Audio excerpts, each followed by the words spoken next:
Boa noite, gente. Tudo bem? Um prazer estar aqui com vocês. Vamos esperar o Rodrigão entrar. Deixa eu ver aqui. Vamos esperar o Rodrigão. Você vai falar aí agora? Isso. O Rodrigão acabou de sair de uma live. Deve estar se preparando. Foi ao banheiro. Deixa eu ver aqui.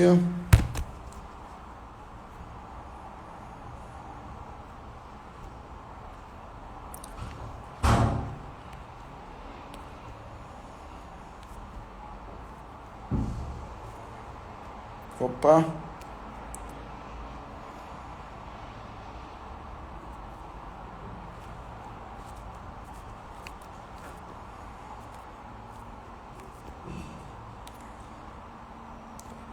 Vamos esperar o querido Rodrigo entrar. Bom, a gente vai conversar um pouquinho sobre sistema de classificação em subgrupos, dor lombar e cervical, um assunto que o Rodrigo fala com maestria, ele tem a formação. Oi, gente, estou vendo um ok de todo mundo.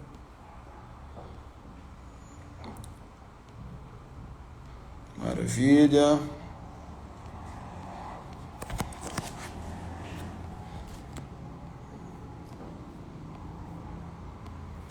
Boa noite.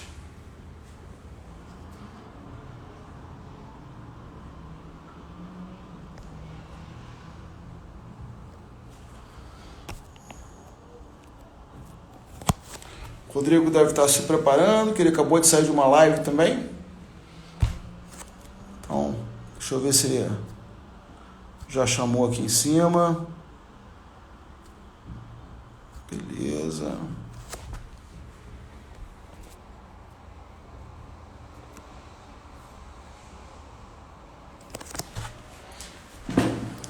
Obrigado pela participação.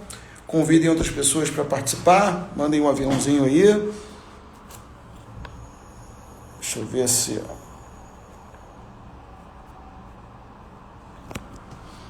Não estou vendo ainda o Rodrigão aqui.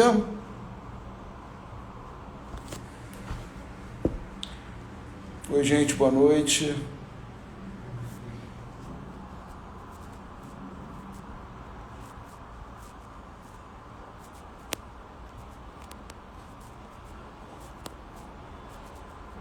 Tanta gente conhecida, tanta gente amiga. É um prazer.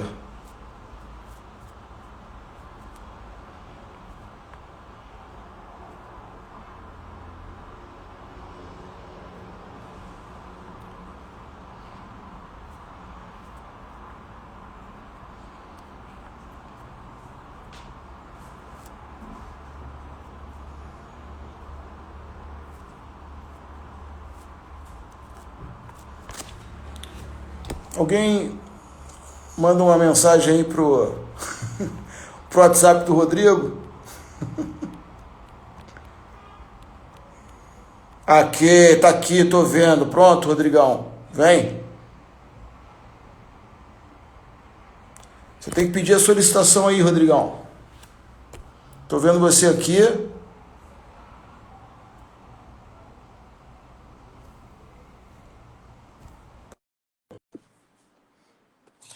Agora tá vendo.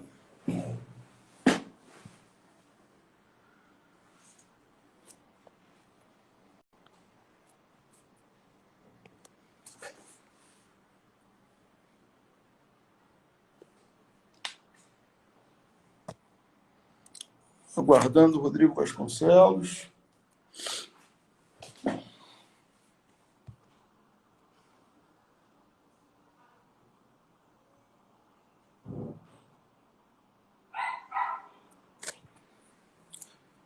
Todos me vendo bem?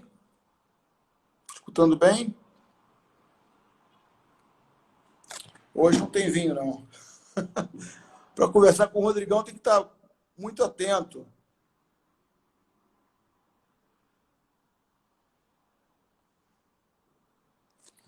Tá aqui, tá aparecendo para mim, guardando o Rodrigo Vasconcelos. Vamos ver se ele vai entrar aqui.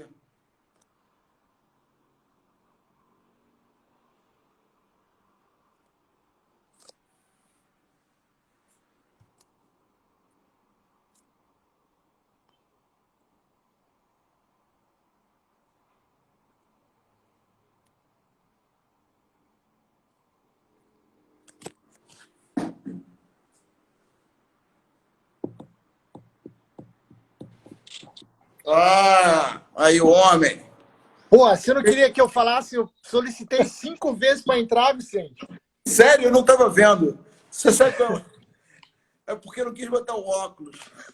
Pô, entrei e saí umas 10 vezes da live e apertava solicitar. Eita, pensei assim, o Rodrigão foi ao banheiro, né? Depois dessa live. Eu vi que você Não, estava na live. tô desde as 9h30 em ponto aí. Ô, menino, maravilha. Rodrigão, é um prazer estar aqui com você. Tenho uma profunda admiração por você. Nós temos várias coisas em comum, né? Vou começar pelas artes marciais. Quem não sabe, o Rodrigão é faixa preta de judô, eu sou faixa preta de karatê. Nós somos professores, nós somos fisioterapeutas clínicos. Amantes de pastor alemão. Amantes de pastor alemão, exatamente.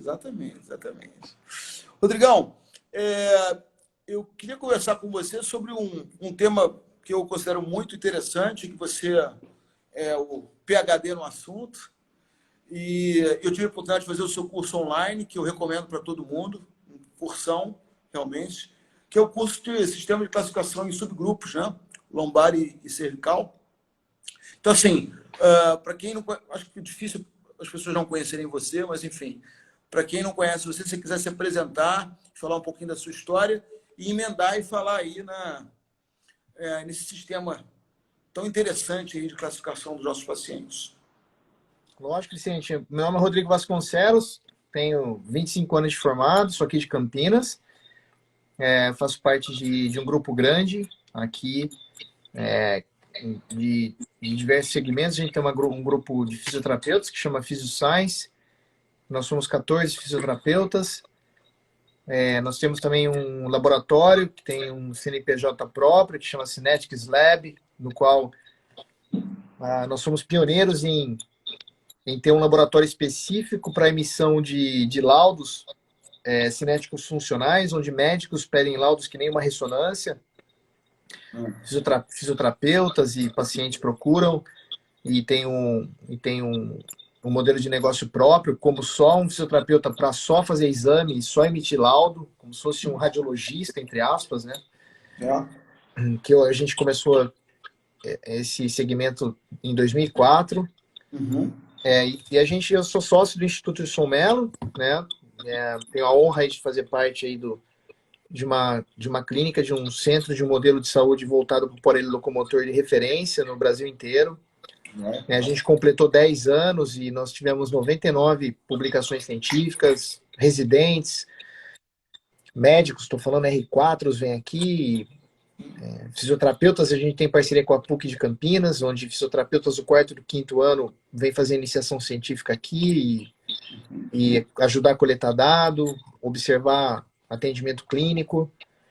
Nós temos parcerias com o Hospital Albert Einstein em pesquisa, com a USP de Ribeirão Preto, tem fisioterapeutas fazendo mestrado, doutorado na Unicamp, e muita gente boa passou, a gente já teve vários outros sócios que não estão mais, mas o importante é que nunca alguém que entrou aqui saiu a mesma coisa, né? Todo mundo sai totalmente diferente, e é um modelo de negócio desafiador, e a gente está agora com modelos voltados especificamente agora, a gente começou a ter contato novamente com operadoras que nos procuraram para seguir linhas específicas de cuidado, uma na coluna vertebral com o Hospital Veracruz, que é aqui referência em Campinas e região, que é uma grande conglomerado de investidores que chama Hospital Care, que tem várias hubs, compraram vários hospitais no Brasil.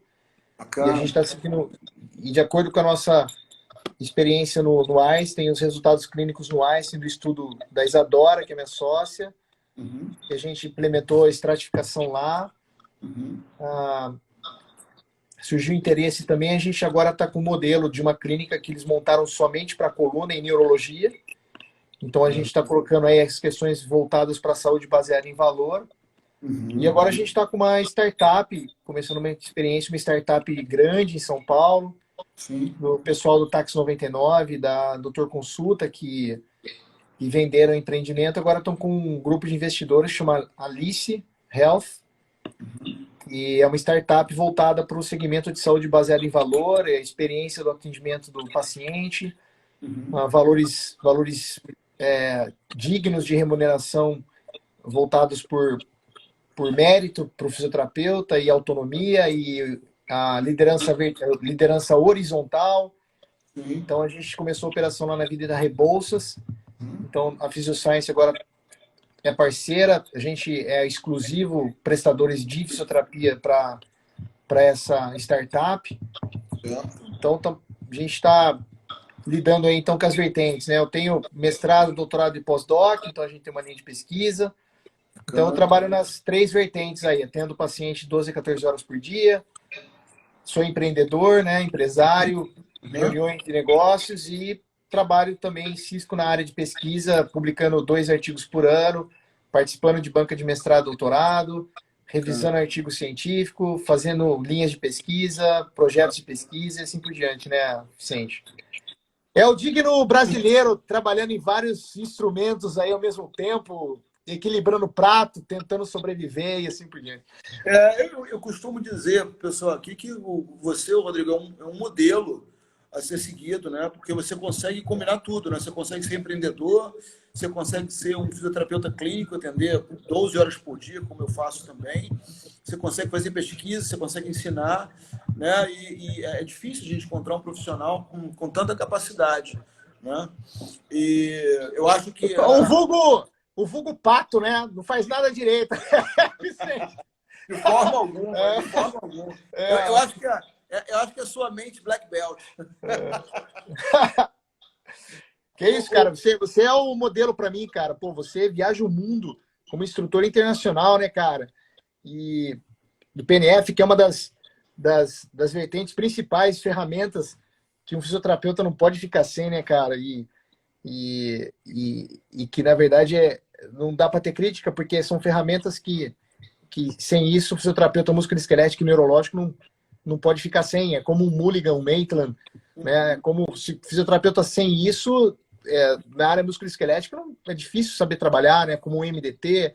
Exato. São ferramentas que são o arcabouço da identidade da identidade da profissão, né, Vicente? Exato. Eu tenho ensinado PNF aqui no Brasil, em vários lugares, e tenho dado o curso também fora, como você falou, né? Já dei 5 cursos na Coreia do Sul, 2 no Japão, 2 na Croácia, 1 na Polônia, 1 na Índia. Eu venho dividindo um pouquinho esse conhecimento com colegas de outros países e aprendendo muito com eles também. Isso é fantástico, né? Ô, Vicente, explica para mim uma coisa que estou curioso. A vertente do PNF nos diferentes países, entre as especialidades ortopedia e neurologia, ela difere ao longo do mundo ou não?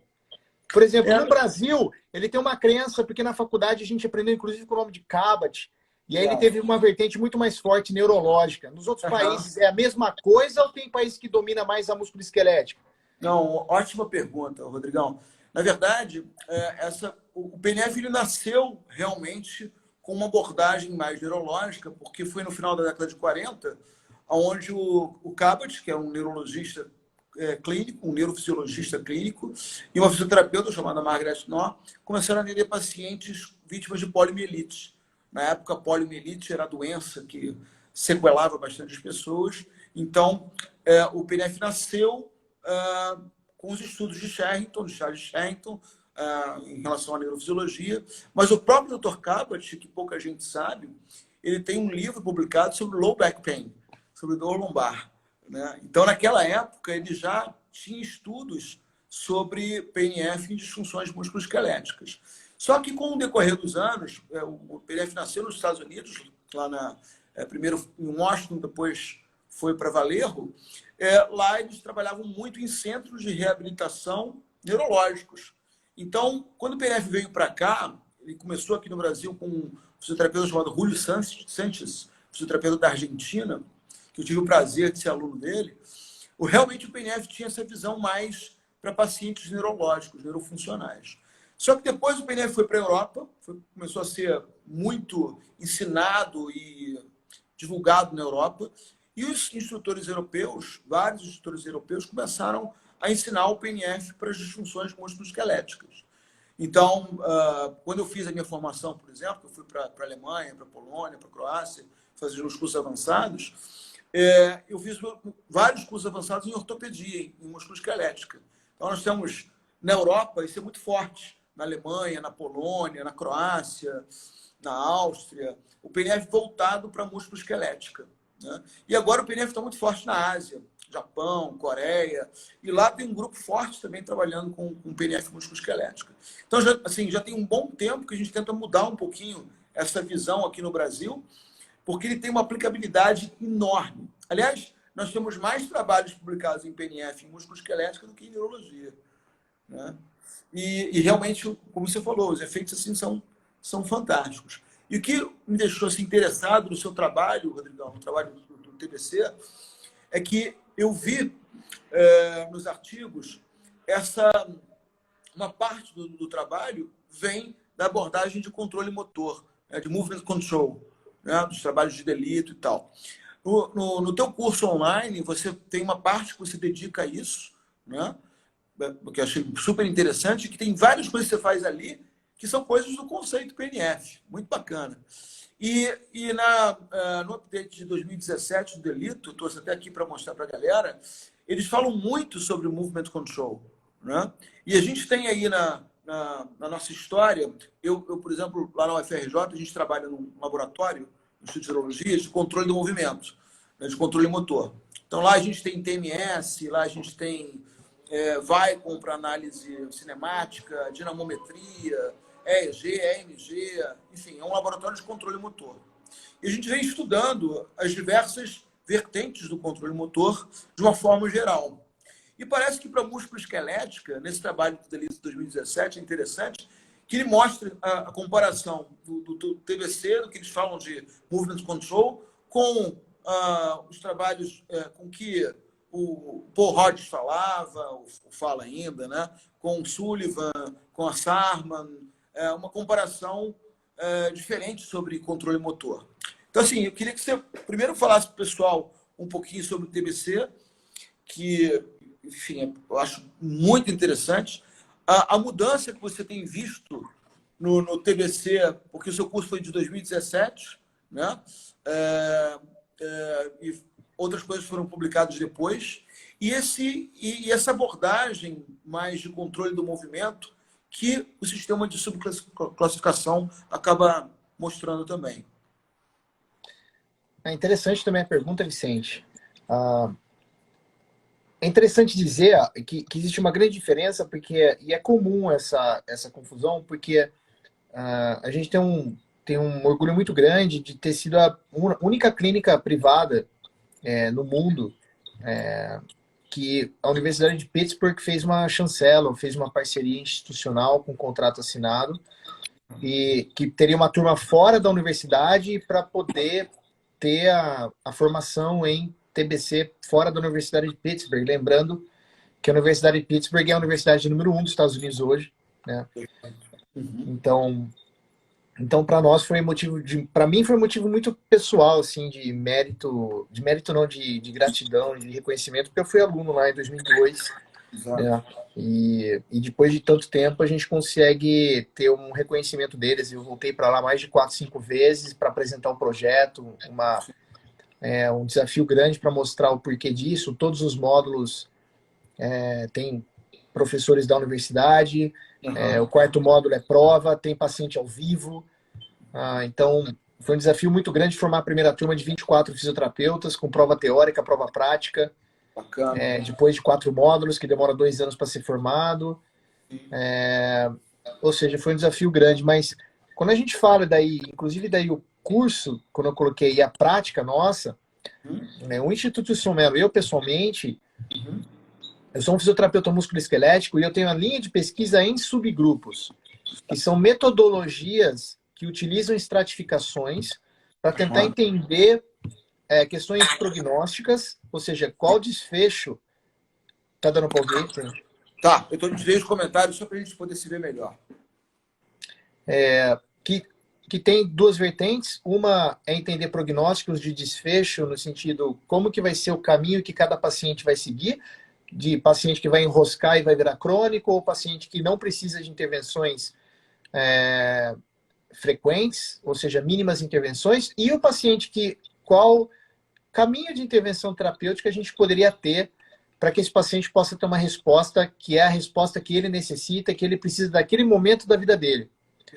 Essa é uma linha de pesquisa que o mundo inteiro está seguindo, que a resposta possivelmente pode poder vir em 10 anos, Vicente, que pode ser uma resposta dura, que todo o esforço da fisioterapia personalizada, da medicina personalizada, na área musculoesquelética para a coluna vertebral, ela não vai surgir frutos ou ela não vai ser custo efetiva, e que realmente todos os pacientes fazendo a mesma coisa, ou jogando numa piscina, ou fazendo todos exercícios em grupo, ou como uma intervenção, realmente a diferença não vai ser grande, que não vai se justificar. Isso pode acontecer. Pode acontecer. Isso pode ser uma ilusão, ou a última ilusão, de que todo paciente ele necessita de um sniper que vai avaliar ele de uma forma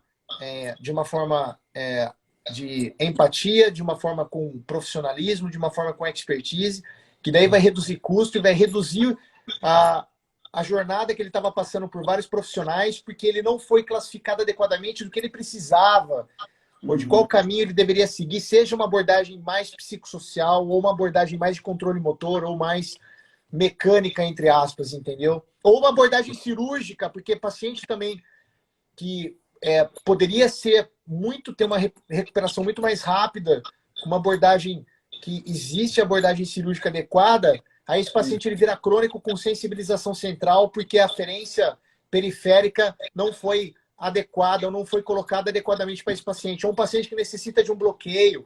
Perfeito. Então na verdade, daí eu tive uma vertente por várias linhas de pesquisa clínica em subgrupos, mas não rasamente, mas muito profundo, né?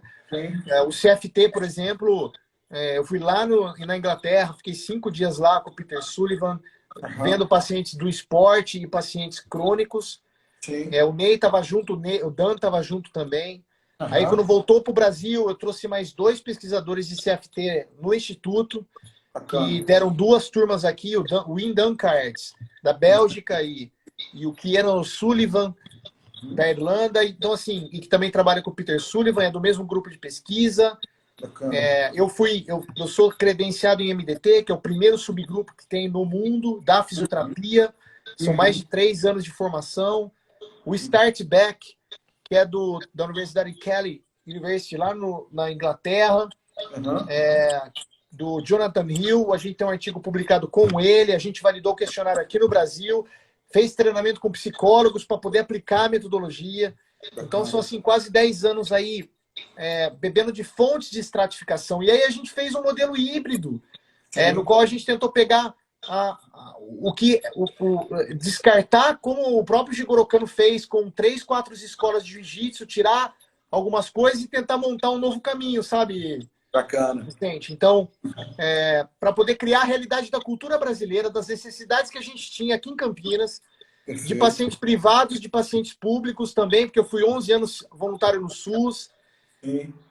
E aí a gente culminou especificamente com essa questão. E o TBC, em 2015, realmente ele teve uma mudança de paradigma, que ele saiu de uma vertente que começou e teve seu pico em 2007, que utilizou cálculos estatísticos, que a gente chama de regras de predições clínicas, para tentar diferenciar o paciente que tinha resposta do que não tinha resposta. Então, muitas coisas positivas vieram. Foi a metodologia e pesquisadores de cervical e lombar que desbravaram muitas coisas, principalmente da interdependência regional, da influência da torácica na cervical, né? Da validação da manipulação vertebral, sim, em pacientes candidatos específicos.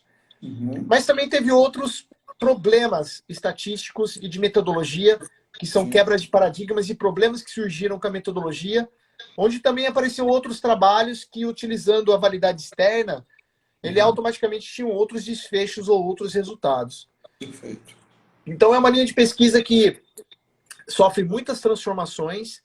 E a transformação hoje que a gente coloca é que a gente conseguiu criar um software que ele foi inaugurado como Spine Data, né? Foi registrado como Spine Data e patenteado, que foram 4 anos aí de pesquisa, mais de 98 trabalhos longitudinais, que foram tirados todos os resultados clínicos de pacientes cirúrgicos, de pacientes de trabalho conservador, os modelos de estratificação, e ele segue uma sequência onde uma equipe de um time de saúde trabalha. O médico intervencionista, o psicólogo, o fisioterapeuta, onde ele dá desfechos de prognóstico de risco. São 12 questionários validados, traduzidos para a língua portuguesa, que avaliam não só sensibilização central, dor neuropática, estresse, depressão, ansiedade, incapacidade, e que pode ser feito através de um fluxograma numa consulta de 1 hora. Mas pode ser feito também desmembrado, que o paciente não precisa ser completado o diagnóstico dele num dia, mas que nos retornos em até a 2ª ou 3ª consulta, num paciente crônico, você fecha a modelagem desse paciente. Então, tem estratificação se ele é candidato à cirurgia, a bloqueio ou a tratamento conservador. Se o paciente ele é agudo, subagudo, tem 12 critérios que ele pode preencher, que ele vai virar crônico, não é só um questionário de start back. Tem o Red Flags completo. Ele tem 7 dimensões psicossociais, estresse, depressão, estilo de vida, alta eficácia, cinesiofobia, ansiedade. E ele tem a vertente do fisioterapeuta, que é qual o caminho seguir, não só se o paciente é dor nociplástica, se o paciente é controle do movimento, motor control, optimização funcional, se ele é estenose, se ele é MDT, se ele é manipulação. E aí ele não é uma caixinha, porque daí você tem esferas que elas aumentam ou diminuem de acordo se a hub é mais forte ou não. Então você vê que tem um pouquinho de cada e tem aquela dominância. Não é como se fosse você tentar encaixar. É como se fosse... Existe uma dominância que difere das outras. Sim. Ele tem um pouquinho de cada, mas tem um que é mais dominante. Perfeito. Então daí você tem questões psicossociais, questões voltadas para a reabilitação, questões voltadas para a médica. Você tem risco cirúrgico, foi colocado, se o paciente é cirúrgico, você tem porcentagens de risco cirúrgico e baseado em um estudo de 177 mil pacientes. E quanto mais clica comorbidade, maior é o risco cirúrgico. Perfeito. Então daí foi tentado colocar a personalização daquele indivíduo. Perfeito. É como se daí tivesse 7 bilhões de subgrupos. E daí aquele paciente ele tem um perfil completo dele, que é só dele, como se fosse uma identidade dele naquele momento da vida dele, ô Vicente. Claro, claro.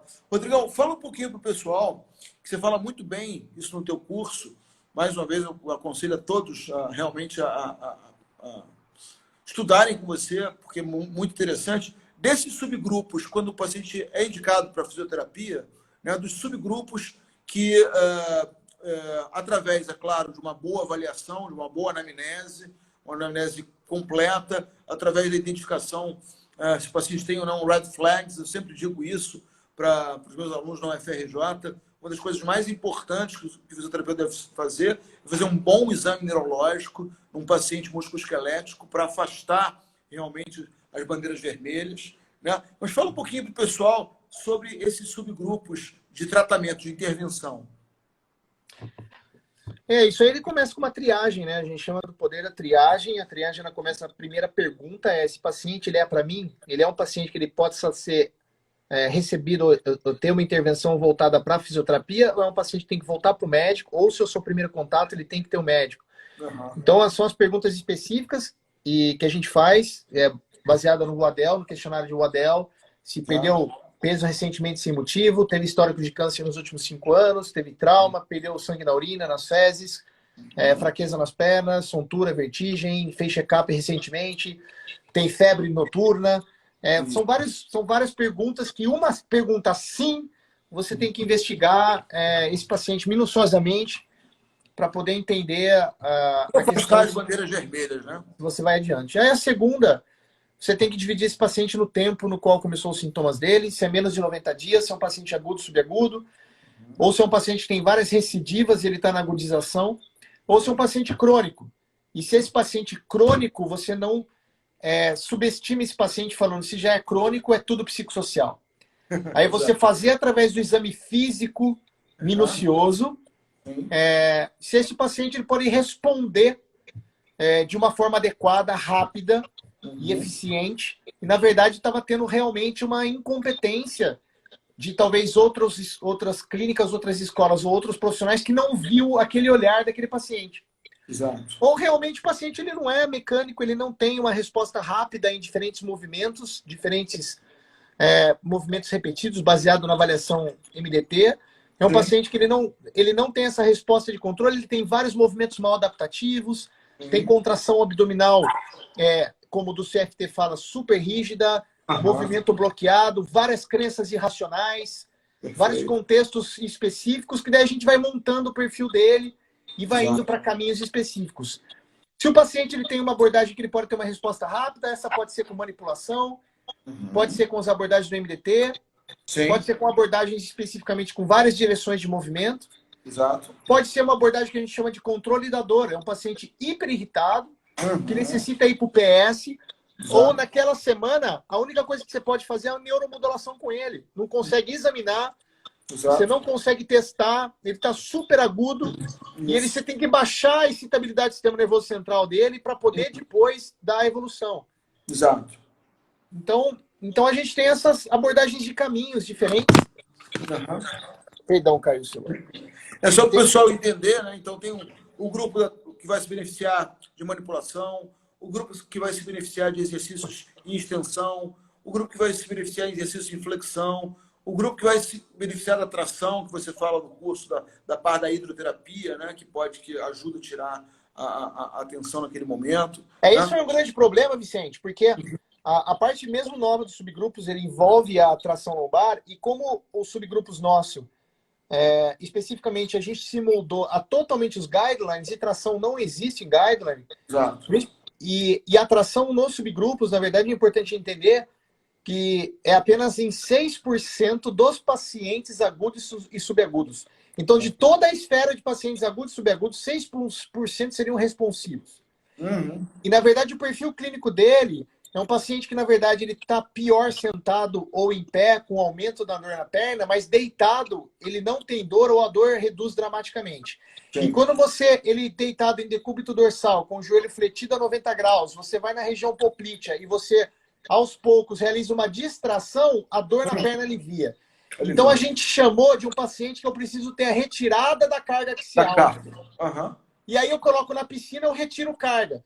Mas se eu coloco na piscina, eu posso fazer um reassurance na piscina, ele está ativo, como o guideline fala, que o paciente tem que estar ativo precocemente, ele está em atividade, a água aquecida diminui o espasmo, eu retiro carga e ele está se movimentando. Então daí eu tive que, na verdade, criar uma adaptação, e por isso que daí a gente fala que a gente teve que criar as adaptações para nós, para poder incluir esses pacientes nesses modelos que sigam guidelines o máximo possível, né, Vicente? Exato, exatamente. Agora, você falou na pergunta do controle motor, eu não respondi. E é interessante essa história, porque tinha um subgrupo que chamava estabilização. Isso. E o subgrupo de estabilização, ele foi feito a regra de derivação dele no doutorado do Ricks, que é um aluno da Universidade de Pittsburgh, que viu uma resposta favorável no paciente que tinha frouxidão ligamentar, que tinha hipermobilidade lombar, que tinha um LASEG negativo, e além de LASEG ser negativo, a perna passava de 90 graus de flexão da coxa femoral, que ele tinha menos de 40 anos, né? E que o paciente ele não tinha yellow flags, e que era um paciente, ou seja, e que tinha geralmente recidivas de crises e assim por diante. E que ele tinha o teste de instabilidade prona positivo. Prona positivo. Então, quando você juntava esses dados, aí você já entraria direto com abordagens que lá no TBC utilizaria muito as técnicas do McGill, de trabalho do core, ou utilizava as técnicas do Paul Hodges. Né?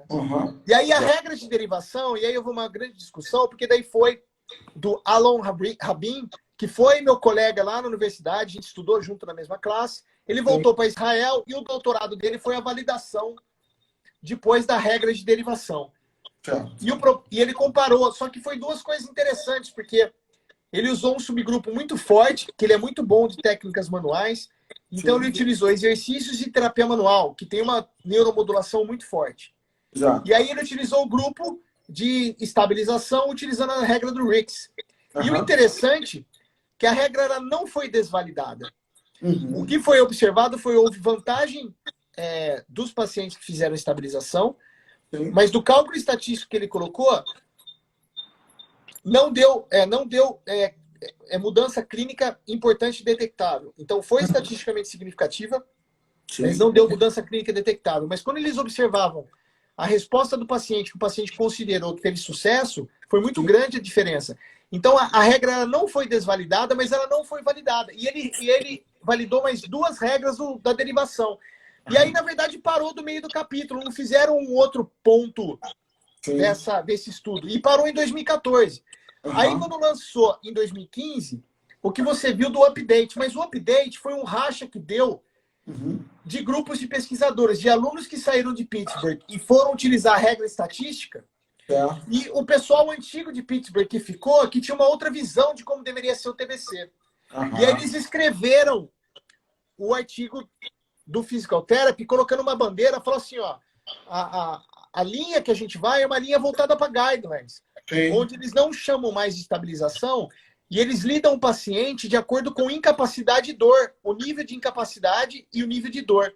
E se o paciente não está agudo e ele diminuiu o oswestry dele abaixo de 40 e a dor dele é abaixo de 6, é chamado de controle de movimento, que na verdade não tem uma regra específica que qualquer escola de controle de movimento entra. Exatamente. Então, se o paciente ele não tem uma irritabilidade muito alta e dá para você começar a movimentar esse paciente, se o cara é do PNF, ele usa PNF. Se o cara é do Pilates, ele usa Pilates. Se o cara é do SFT, ele usa SFT. Se o cara é do Paul Rodgers, ele usa Paul Rodgers, entendeu? Exatamente. Então, na verdade, não tem mais cagação de regra, entre aspas. Na verdade, se o paciente ele tem incapacidade funcional que não é muito alta e a dor não está muito irritável, ele tem que se movimentar o mais rápido. Exatamente. E aí você entra com o controle motor que você quiser, só que tem mais um padrão.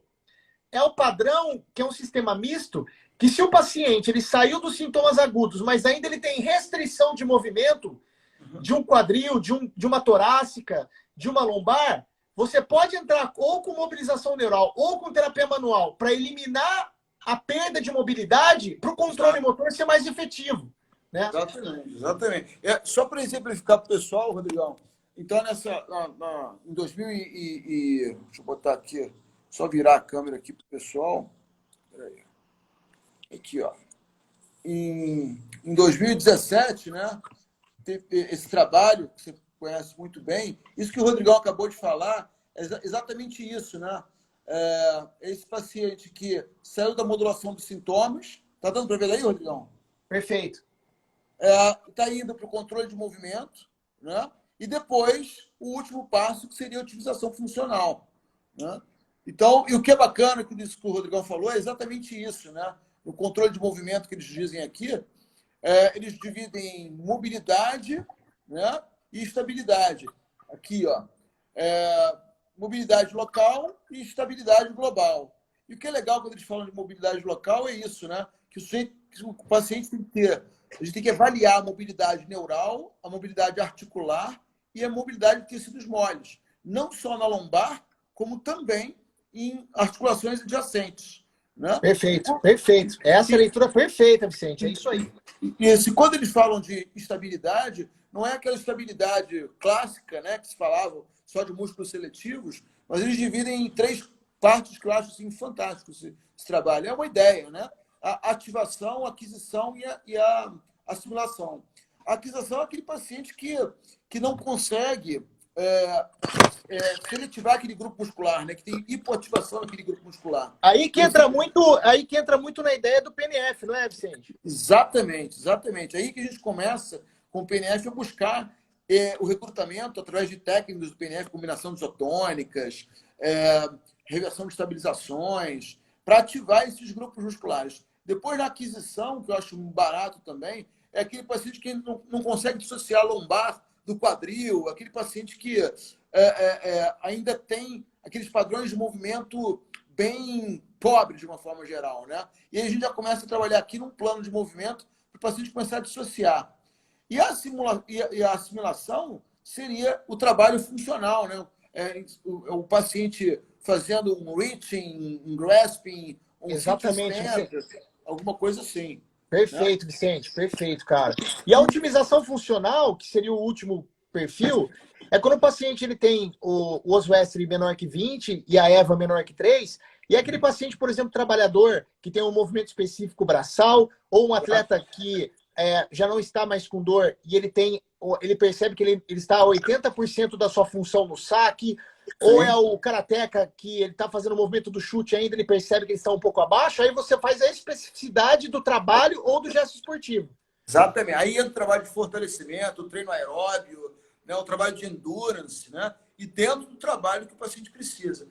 O que eu acho legal, o Rodrigão, dessa linha de raciocínio, é que dá ênfase a realmente um controle motor mais voltado realmente para a parte muscular.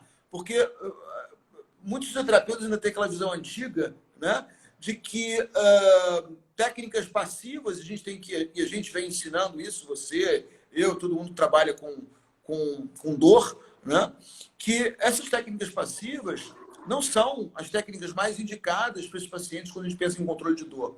Né? Tem até um momento de modulação de sintomas, que a gente pode fazer algumas coisas, né? Mas que depois, essa parte do controle motor, quando a gente pensa na reabilitação desse paciente propriamente dito, né?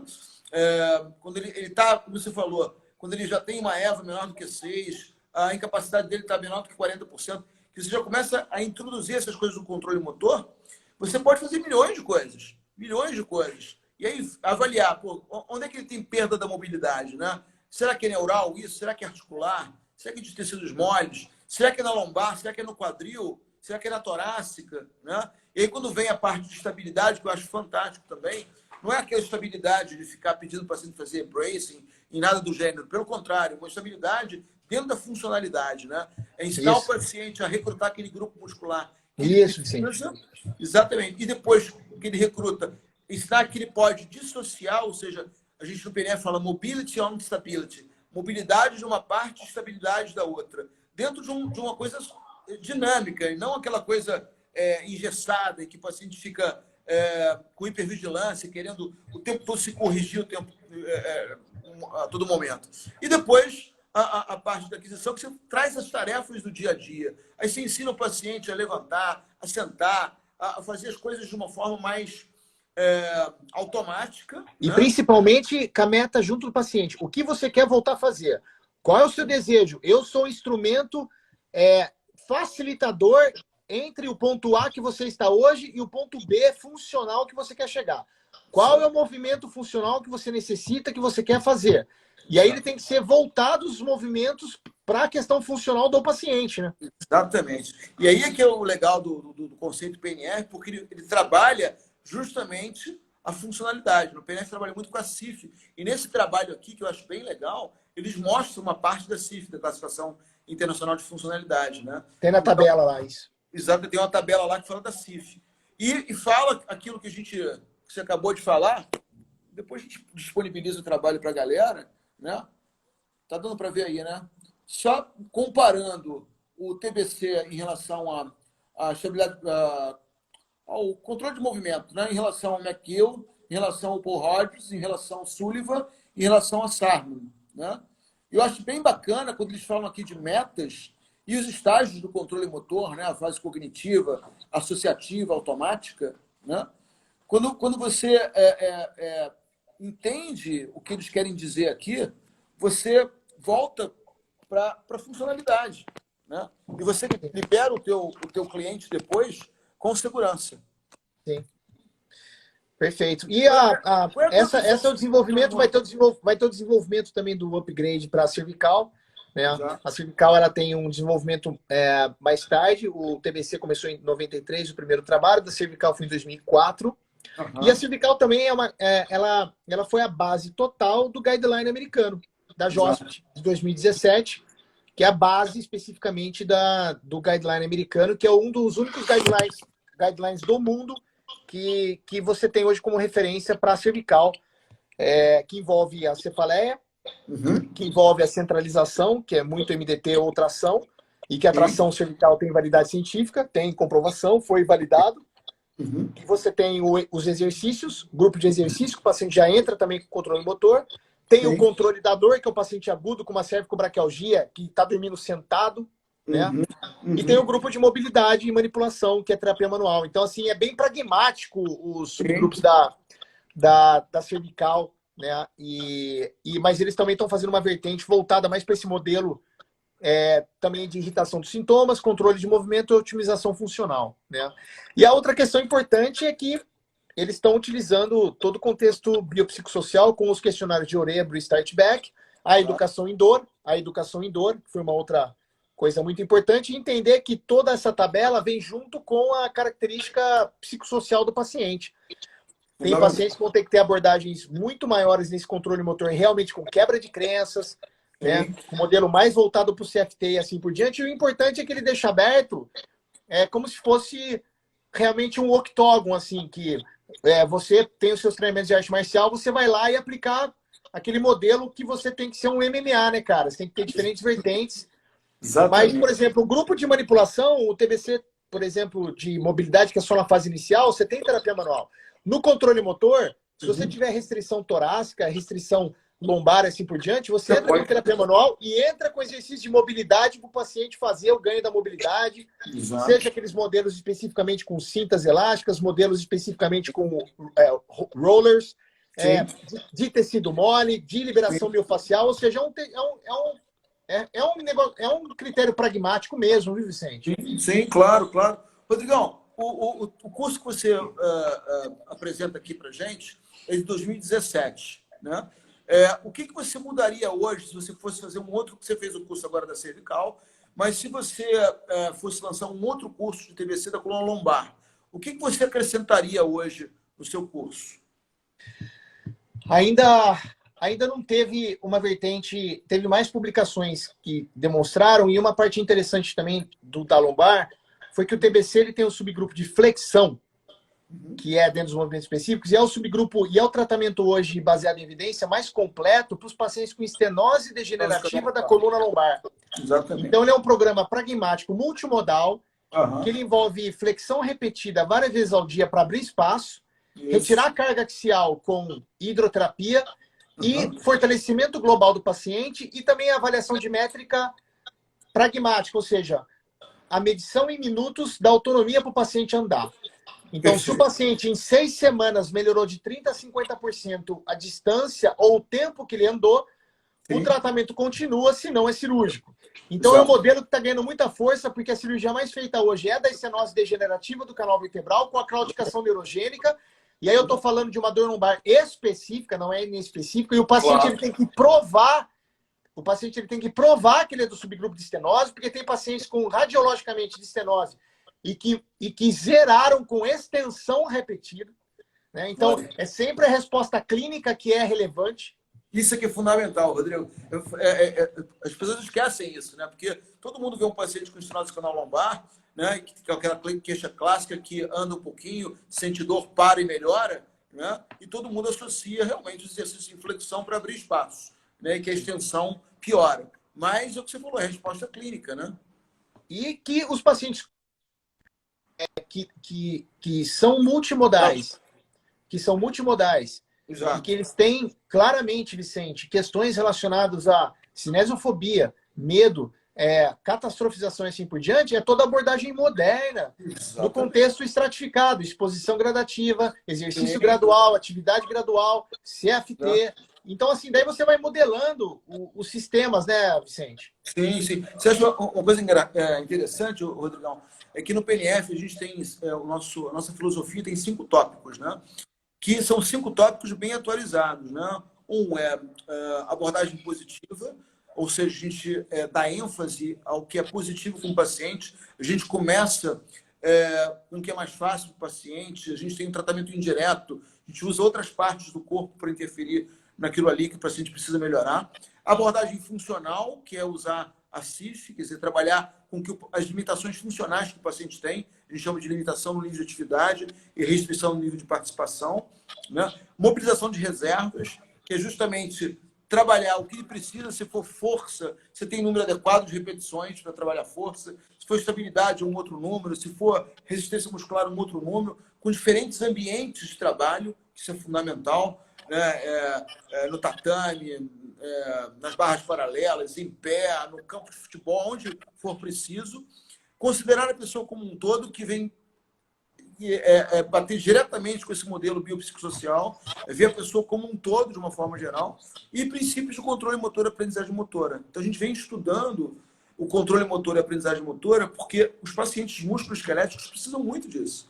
Né? Esse trabalho do Delito, eles mostram, mais uma vez, o Movement Control, né?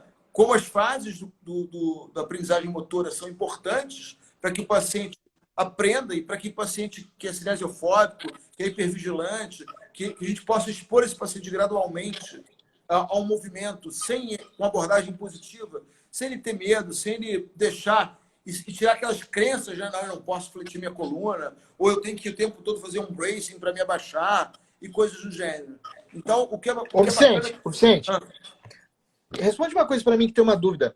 Quando eu aprendi, que a gente aprende na graduação, o PNF, que é a vertente de Cabot, na época, lá em 95, ele era muito centrado realmente na fisioterapia presencial, onde o fisioterapeuta, onde a gente fazia as diagonais, e era centrado totalmente na interação paciente-físio-manual.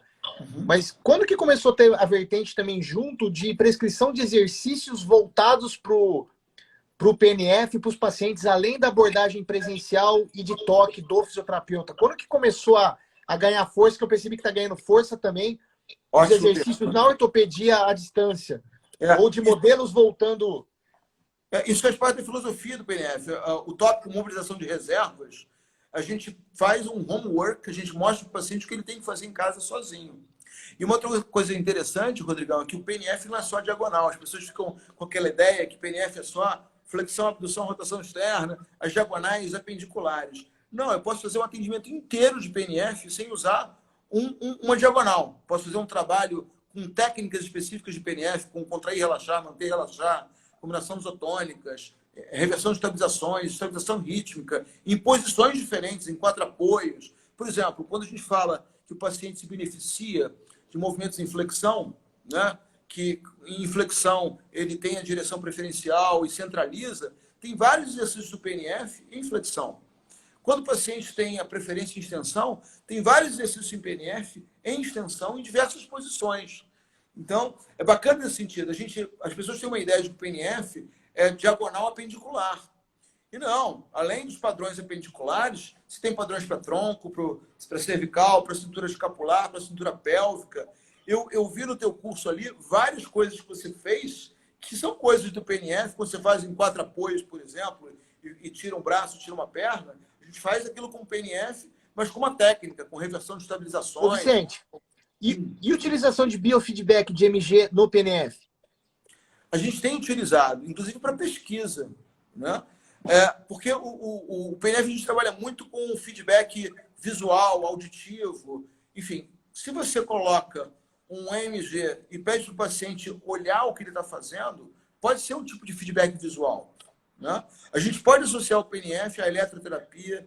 Eu associo o PNF à neurodinâmica. Tem várias coisas que a gente pode fazer com o PNF para mobilização, para neurodinâmica, né? Então, nesse modelo aqui, quando existe uma restrição da mobilidade, essa restrição neural, tem coisas que a gente faz para melhorar a mobilidade, a neurodinâmica, né? Quando é tecido, por exemplo, muscular, tem técnicas, contrair, relaxar, manter, relaxar, para quadrado lombar, para psoas ilíaco, para piriforme, para vários grupos musculares, né? Então, o que é legal... Eu vi você fazendo também exercícios no Kinesis multifuncional de PNF, né, cara?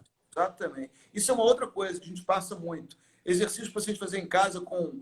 Óbvio que as pessoas não têm um Kinesis em casa, mas aí eu passo com elásticos, com Teraband, uma série de coisas que o paciente pode fazer sozinho. E com o Kinesis é um aparelho fantástico que você consegue fazer o trabalho tridimensional, né? Em diferentes posições. Então, eu, por exemplo, o meu treino de karatê, eu faço todo no Kinesis usando o que ele tem ali dentro do gesto do karatê. Então, para esporte, é uma coisa fantástica. PNF para esporte é uma coisa assim, muito utilizada. Tem um fisioterapeuta japonês chamado Shigei, que é um grande amigo meu, já deu curso aqui na minha clínica, que ele acompanhou uma tenista japonesa e ele fazia todo o trabalho com ela, desde o warming up até o trabalho de controle motor, só com PNF. Ele veio com ela para os Jogos Olímpicos aqui e acompanhou o tempo todo o trabalho dela com o conceito PNF. Então, sensacional, assim, sensacional, hein, Vicente? Quando eu li esse trabalho do Delito e eu vi essa ideia de ativação, aquisição, cara, eu achei que batia completamente com o que a gente faz e com o que a gente acredita, né? Agora, é aquilo que você falou, fundamental é o exame específico, né? É o que eu sempre digo para meus alunos também, Rodrigão. Um fisioterapeuta ele tem que saber fazer um bom exame neurológico, né? Saber avaliar reflexo, saber avaliar força de forma correta, sensibilidade de forma correta, né? Saber se o paciente tem, por exemplo, uma síndrome piramidal, um síndrome neurônio motor superior. Eu avaliei 2 pacientes ano passado lá no Instituto de Urologia que chegaram com dor lombar e eles tinham uma síndrome piramidal, uma síndrome neurônio motor superior. Tinham sinal de Babinski, espasticidade, hiperreflexia e clonos. Então, eu falei assim, olha, esse paciente não é para gente. Vamos investigar o que... Um era uma mielopatia espondilótica cervical e o outro era um paciente com mielopatia HTLV1. Quer dizer, e chegaram lá com uma queixa lombar. Quer dizer, então, é fundamental que o fisioterapeuta... Deixa eu liberar os comentários aqui da galera.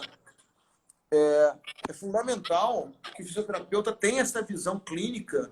E o TBC mostra muito isso, né, Rodrigão? Essa parte inicial da avaliação que você mostra no teu curso também, como avaliar força, como avaliar reflexo, como avaliar sensibilidade. Assim, é fundamental que o fisioterapeuta saiba fazer isso. Mas o principal mesmo, Vicente, como ele veio de uma linha de pesquisa dentro de universidade, é as questões de análise de desfecho, né? Que é a grande diferencial do joio e do trigo no futuro, é a grande quebra de paradigma de todas as vertentes de linhas de pensamento para o tratamento da coluna vertebral. Em 10 anos vai cair por terra as infinitas teorias e vai surgir talvez até outras ou combinações delas de centros de excelência que vão ser reconhecidos pela análise de desfecho. O que vai importar não é toda a teoria que a gente está falando agora, o que vai importar é que vão ter locais auditados de análise de desempenho de serviços como um todo de coluna vertebral. Sejam eles de times dentro de hospitais ou de clínicas ou de consultórios que vão ser reconhecidos e a população vai atrás e vai entender essas métricas como se fossem você procurar um hotel na Booking.com e você avalia o preço, avalia a experiência do paciente e que você vai ter as métricas de incapacidade e dor, saber de quantas sessões o paciente atingiu as métricas de sucesso. Exato. E as métricas de sucesso são pontuações específicas no Westry, o quanto reduziu em dor, o quanto o paciente teve a escala de percepção visual de melhora, entre até estar extremamente recuperado ou estar extremamente pior. E aí você tem essas 4 ou 5 vertentes, o paciente que encaixar em 4 vertentes, ele está em alta do serviço. Então são métricas objetivas, que não vai dar para mentir. E aí a gente vai ver modelos de, por exemplo, vamos supor, pacientes crônicos que não são cirúrgicos, com idade entre 50 e 70 anos, que foram para o tratamento dessas clínicas. Aí você vê mais ou menos 42% deles, após 20 semanas, Rodrigão, só um minutinho aqui, o Instagram vai derrubar a gente. Vamos voltar para você concluir? Porque senão é importante concluir, porque tem algumas coisas que a gente tem que terminar aqui, senão ele derruba a gente, tá? A gente volta, gente. 1 minuto só.